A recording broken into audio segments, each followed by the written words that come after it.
Hello everyone.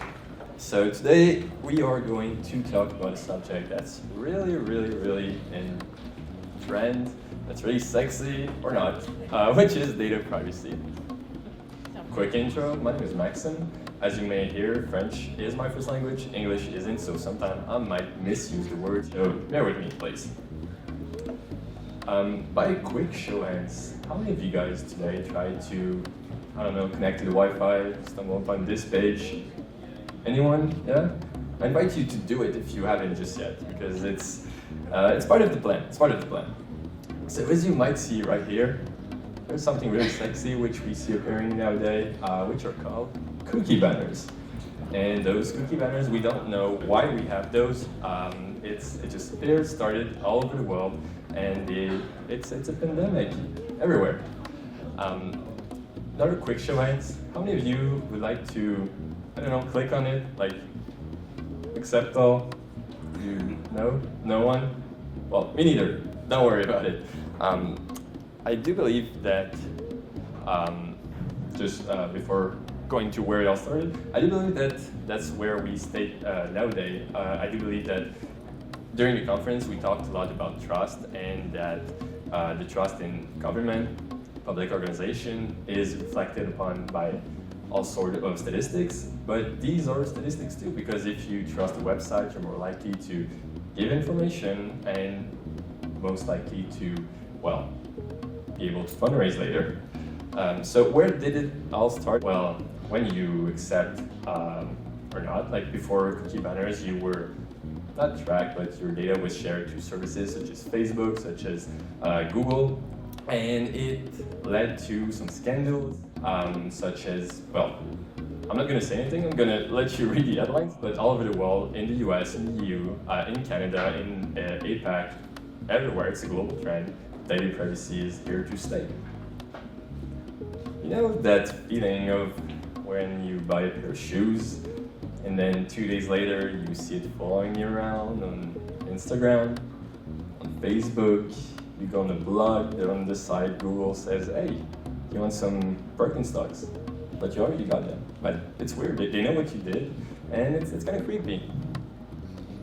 Well, if you're getting that feeling as a consumer, and you are responsible for the web in your organization, just think of what your consumers feel like when they are getting some, cookie banners that looks like legal contract. You don't exactly know what to expect from clicking on it. Just think about the people you're trying to talk to and how it may affect your marketing performances. Like if you don't have the data, if you're lacking what you need to operate, well, there's some cues you can take from that. Just some house chores out of the way so we all are on the same page.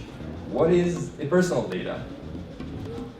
There's a lot of definition, but strictly speaking, personal information is defined as any information concerning a physical person that allows that person to be identified either directly or indirectly. So if you aggregate a postal code with another data, let's say, which can locate a person, that would be a data even if you're with 2 or 3 or more sets of anonymous data.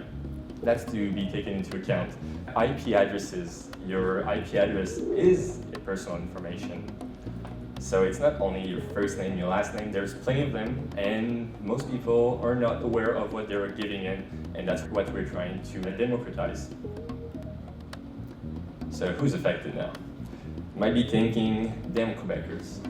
These guys, they always come up with some laws that is putting some block into our roadmaps. Well, fortunately, it's not only us, it's a global trend. So let's say you are a Calgary company, you are a Vancouver company, or organization rather, who has traffic from Europe, who has traffic from the US.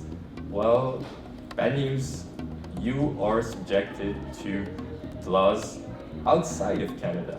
It's not about where you are based, it's about where the people that look onto your website are based. So if us Quebecers come onto your page, fortunately you are responsible for us, responsible for our data. We trust you and we hope that you do the best with it. Two main regulations. I won't go too much in depth about it because they're pretty well known. Just know that there are other laws as well that will put a framework onto how you can or not use data from personal data from your audience. But main ones, PIPEDA, which we have a pretty interesting case about, and Law 25, so how the influence of Quebec will shape the rest of regulation throughout Canada, because there's stuff coming up. What's happening in Quebec currently? Quick summary, 3-year plan, 2021-ish, it got voted in Parliament, 2022, organizational foundation. What it means, because it's pretty not self-explanatory, but every organization needs to name a DPO, which stands for Data Privacy Officer.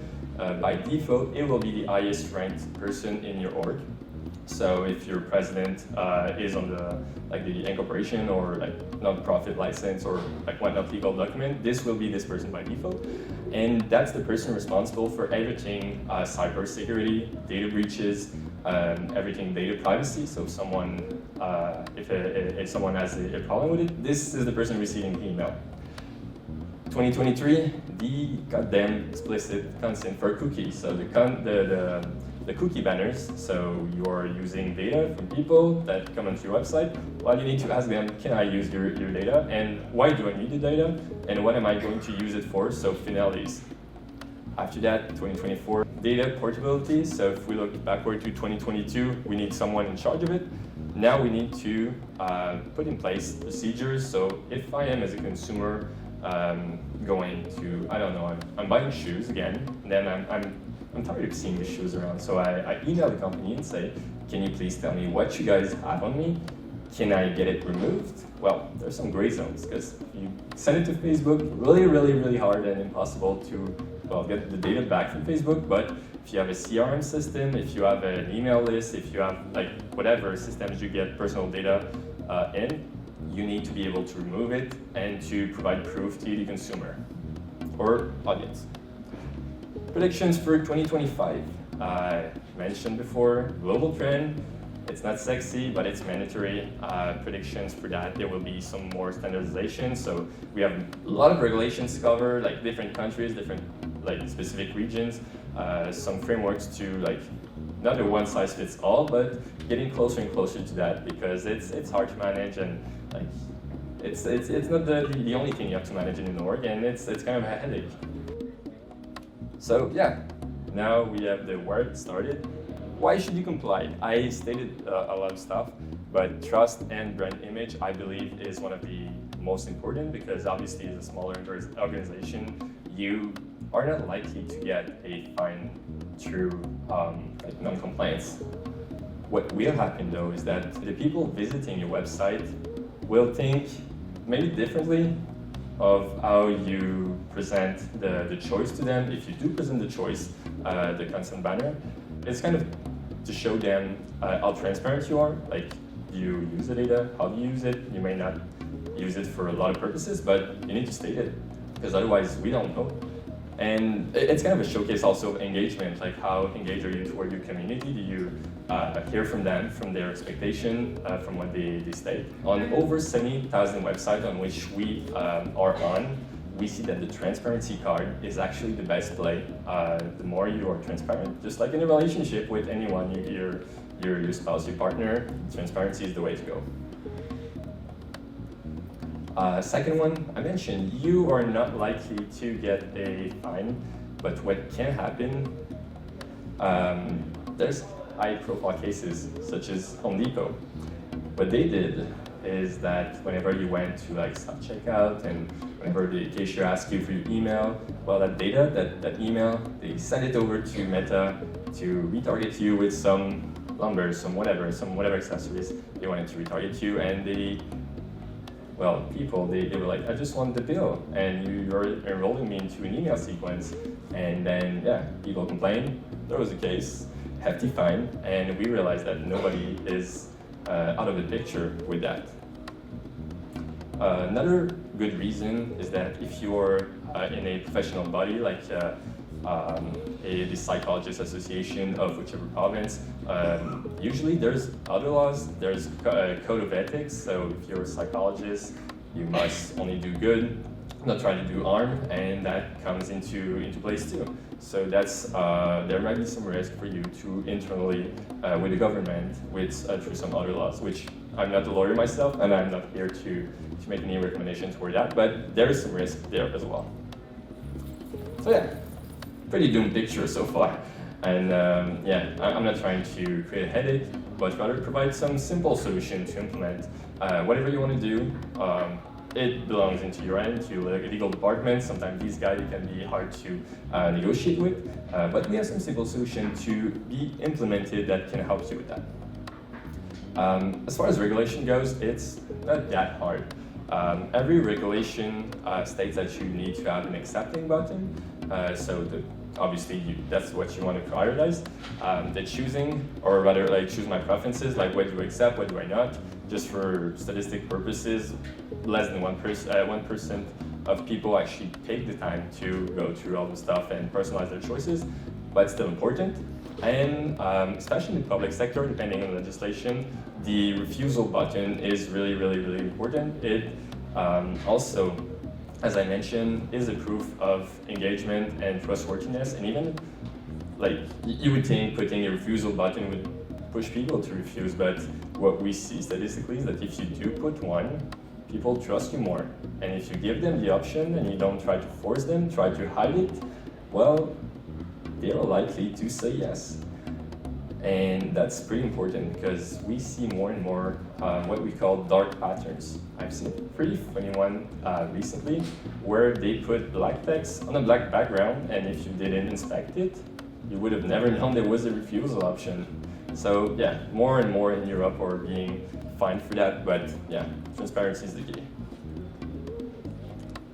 Bit of inspiration, like a lot of words for me, but I think we need some concrete here. So I will show you some really good example, or in my opinion, good example of what banners could look like, or are looking like in that case. That's the CHU Saint-Justine, which is a pretty well-known hospital in Quebec. What they did, they were pretty on-brand. You're looking at the same colors as the website is. It's not like a hair in your soup. It's on-brand, it's the tone, you have like the cute images, and these people are getting better results because they are personalizing and they're not too aggressive, or they're not trying to hide it or to make it, well, everything we don't want to see. Langara, similar example. We have like the funny cookies or like student cookies, more adapted version in the education sector. We also have CGIP, which are pretty relevant because a public institution is also in this, well, education, it's a business. Like you have student, you have enrollment, you have you need data to provide explanation to your board. So, well, the data is necessary, let's be transparent, and let's do better. Especially since like Gen Zs and newer generation are more and more aware as well of these technologies. A good one, which unfortunately isn't a public org or government org, is Drone Expo. I like to point this one out because they play the humorous, the person's in card really right, and that came out to better results, statistics, better usage of their data. So yeah, basically put a drone. Our drone don't drop cookies, but our website does, and it doesn't look like as I mentioned, a hair on the soup. It's just like a part of the website. It's almost like a blog article. It's not as intrusive. Just like I mentioned, trust, big thing, and they stated themselves that they were able to measure trust into their brands, and yeah, reflected upon it.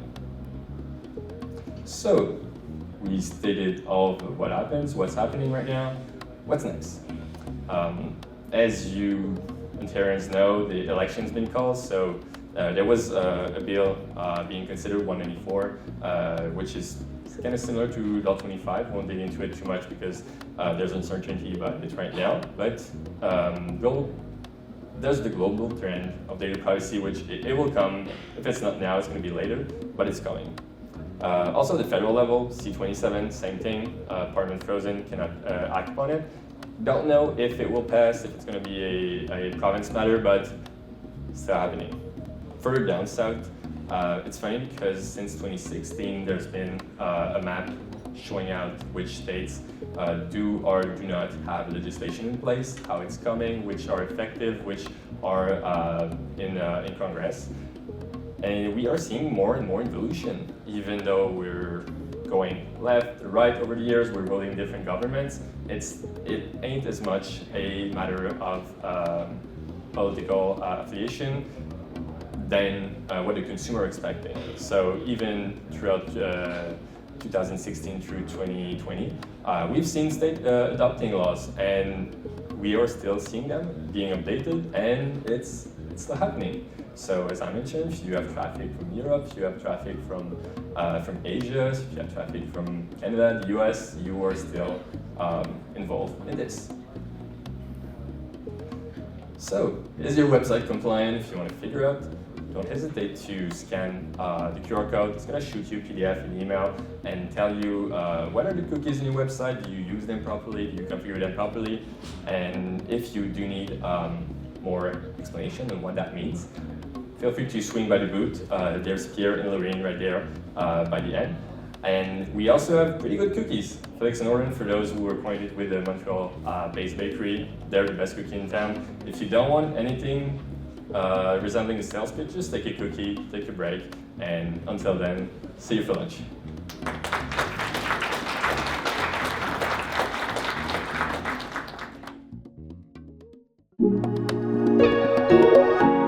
Axeptio.